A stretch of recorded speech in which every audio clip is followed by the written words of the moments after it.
Oh, hey, I didn't know I'd find you in here. How are you doing?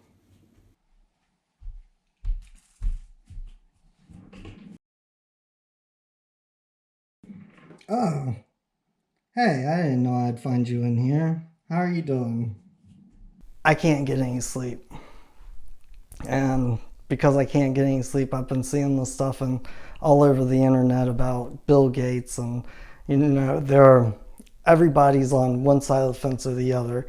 And I feel like the people who are kind of against it publicly on the internet, they're making a bad argument, in my opinion. So since I used to dabble in law a little bit, I figured that I would probably go ahead and, present this as if I were an attorney presenting a civil case. Because obviously there's not evidence beyond a reasonable doubt, which is what it would take to have a criminal prosecution. So I'm just going to present the best case that I think I could present just with the information that's public and online. And I wish for you, the internet, to be the jury and decide, do you think he's doing something nefarious or not? And have the discussion intelligently. Anyways, thanks for being up with me in the middle of the night. I'm going to go try and get some sleep. And had a wall great and high, and had 12 gates, and at the gates 12 angels, and the names written thereon, which are the names of the 12 tribes of the children of Israel. Ah, yeah, where'd you come from? I didn't notice you there. Well, I'm sure you didn't click on this video just to listen to me read some scripture, so... Are you here for the news? Yeah! Okay. Well, I don't know how funny it'll be this time, but if it doesn't make you laugh, it'll make you cry. We'll try to be as entertaining about this as we possibly can be. Talk to you soon.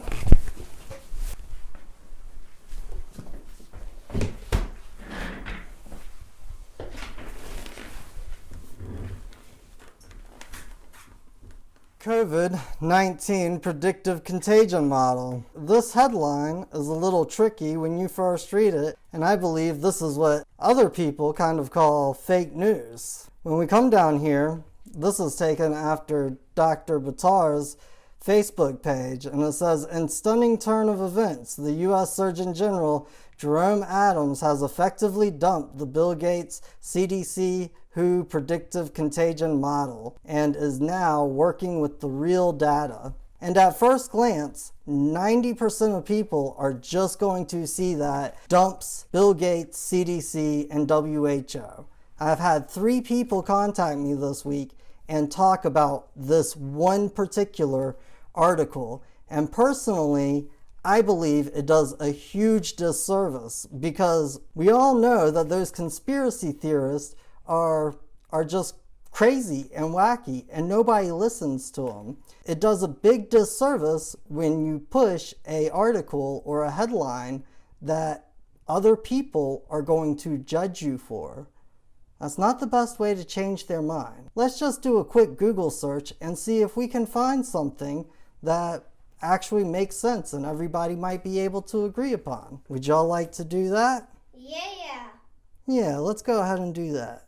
I don't know if I found any good information, but I found about the best information that you can find with Google on Bill Gates talking about conspiracy theories, and this is factcheck.org. We are checking facts here. The main premise of this is that Bill Gates is not plotting against people with using COVID-19 testing to track them with microchips and eventually vaccinate them. And we know this because fact check is, they're telling us, and Google wouldn't be biased because, well, that's just insane. Here's the full story. Those endeavors are now fueling a conspiracy theory that falsely claims Bill Gates has plans to use the eventual vaccine to track people. The following day, a website called biohackinfo.com posted a story with the headline, Bill Gates will use microchip implants to fight coronavirus. It has been shared more than 13,000 times on Facebook. According to the data from CrowdTangle, and a YouTube video based on the story has been viewed more than 1.8 million times. Wow. The story cited Gates' answer in the forum and then declared the digital certificates. Gates was referring to our human implantable quantum dot tattoos. First, digital certificates are used to send encrypted information over the internet, as in the common case of electronic signatures, which are used to verify identity. They were officially defined by what is now called the Telecommunications Standardization Sector in 1988 and have always been virtual, not physical. Okay, yes, of course, the digital ID is not physical, but obviously, the quantum dot is. What's going on in your body? What is your ID if it's not something physical? Right now we have little plastic cards that identify who the state believes we are. The second part of the claim, it tested an invisible dye that could last up to 5 years and be read with a specially adapted smartphone. Isn't it so interesting that to get rid of COVID-19 that could kill you, they're kind of planning on giving you dye? I mean, that just seems weird to me. Mm-hmm. And it was just Easter the other week. And now that it's talking about dyeing your skin, I've always wondered this. The egg represents fertility in life. And Easter is all about Jesus coming back to life after 3 days of being in the grave. So how come the night before Easter, we all sit around the kitchen and put dye on the eggs? We're dyeing the eggs that are supposed to represent life. Never made sense to me. About as much sense as using dye for a COVID virus. Kevin McHugh, a bioengineering professor at Rice University who worked on the study, told us by email that the ink couldn't be used as a tracking device. Well, I'm really glad that Kevin Hugh, wrote them this email. That's very nice of them. So here's one of their good confirmation sources.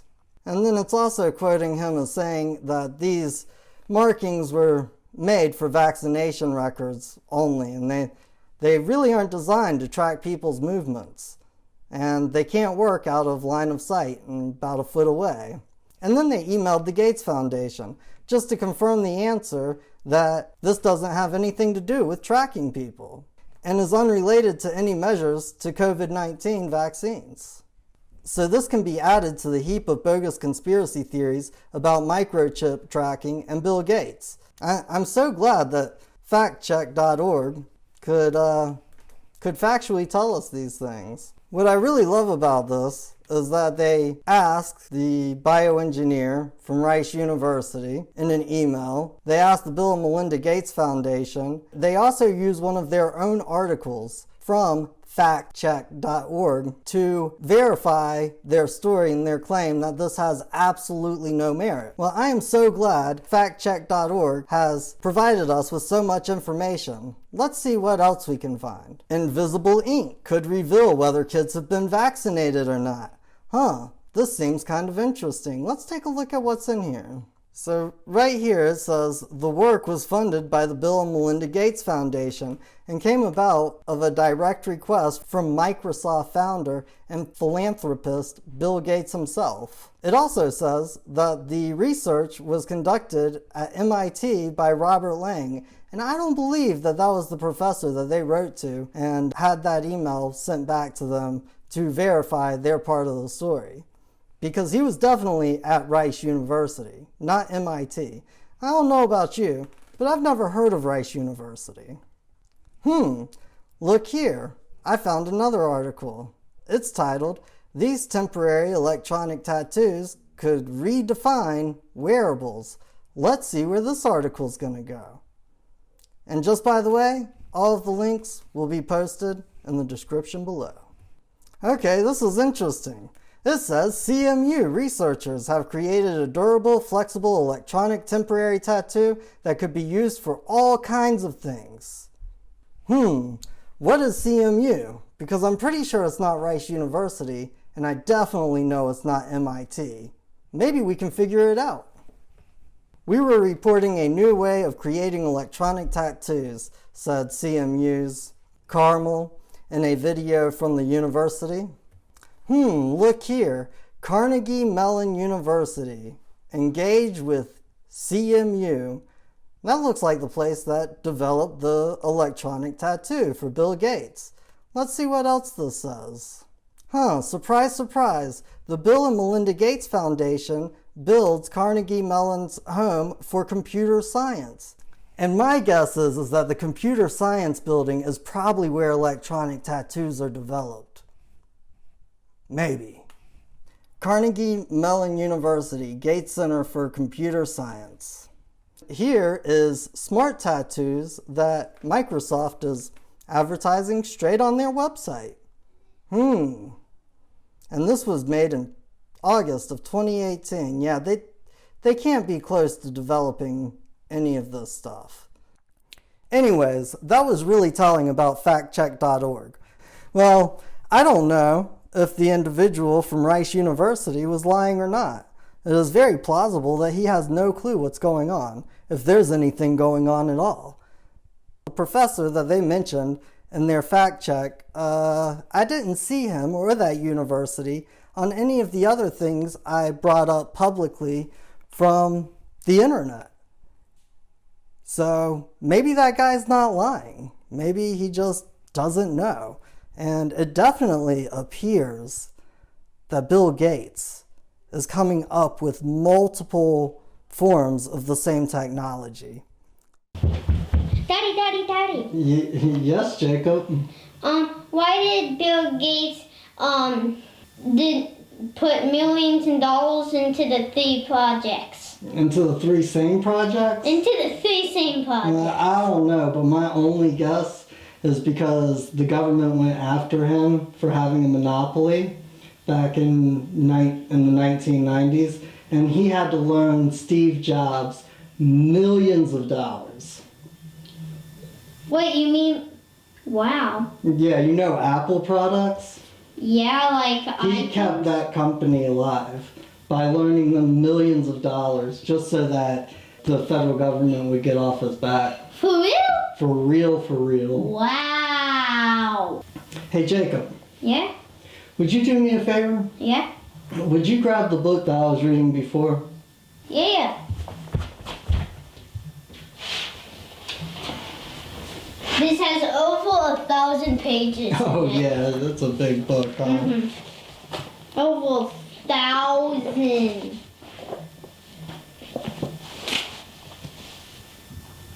On the east, 3 gates. On the north, 3 gates. On the south, 3 gates. And on the west, 3 gates.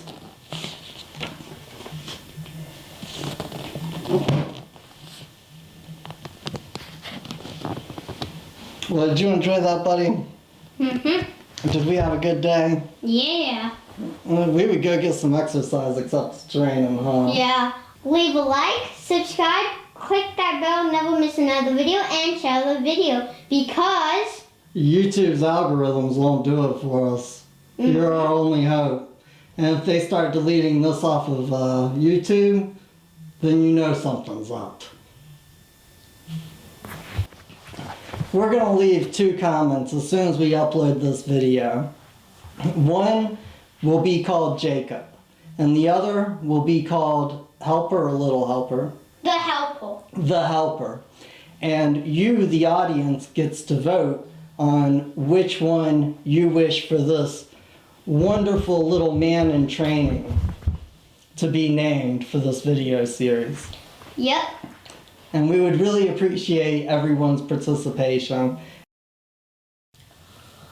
Dr. Vitar, I am truly sorry about making this video and kind of calling you out. It's not something that I enjoyed doing.